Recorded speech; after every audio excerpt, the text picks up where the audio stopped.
ఆచార్య చాణక్యుడు మూర్ఖుల గురించి, భార్యాభర్తల సఖ్యత గురించి, కుటుంబం ఎలా ఉండాలో అనే దాని గురించి ఇక్కడ మనకు చెబుతున్నాడు. మూర్ఖాః యత్ర న పూజ్యంతే ధాన్యం యత్ర సుసంచితం దాంపత్యో కలయో నాస్తి తత్ర స్త్రీ స్వయమాగత.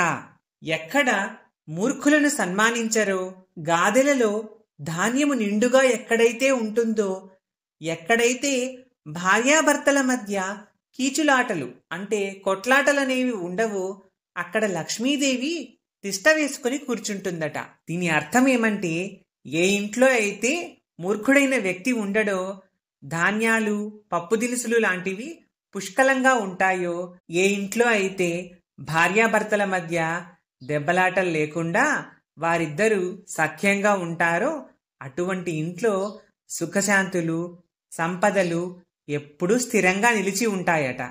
దీన్నే మనము దేశం గురించి ఆలోచిస్తే, దేశమంతా సమృద్ధివంతంగా ఉండాలి అంటే అందులో ఉండే ప్రజలు నిత్యము తృప్తిగా ఉండగలగాలి. మూర్ఖులకు బదులు గుణవంతులైన వ్యక్తులకు ఆదరణ ఉండాలి.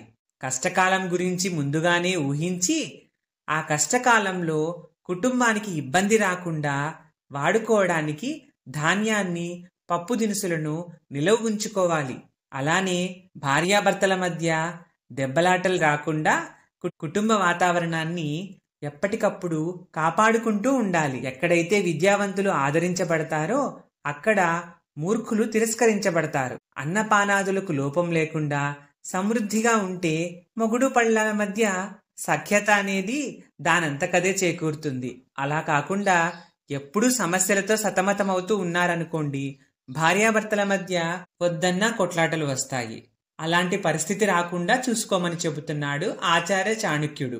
అలా ఎప్పుడైతే మనము కుటుంబాన్ని జాగ్రత్తగా చూసుకుంటామో, అప్పుడు ఇంట్లోనే కాకుండా దేశం మొత్తము సంపదలతో రాణిస్తుంది. ఇందులో ఎలాంటి అనుమానాలకు తావే లేదు. ఇలాంటి ఆచరణలతో ఉన్న వ్యక్తి, అలాంటి వ్యక్తులు కలిగిన కుటుంబము, అలాంటి కుటుంబాలు కలిగిన సమాజము, అలాంటి సమాజము ఉన్న దేశము ఖచ్చితంగా సమున్నత స్థానానికి చేరుకుంటుంది అని ఆచార్య చాణక్యుడు మనకు తెలియజేస్తున్నాడు. ఈ వీడియో మీకు నచ్చితే లైక్ చేసి షేర్ చేయండి.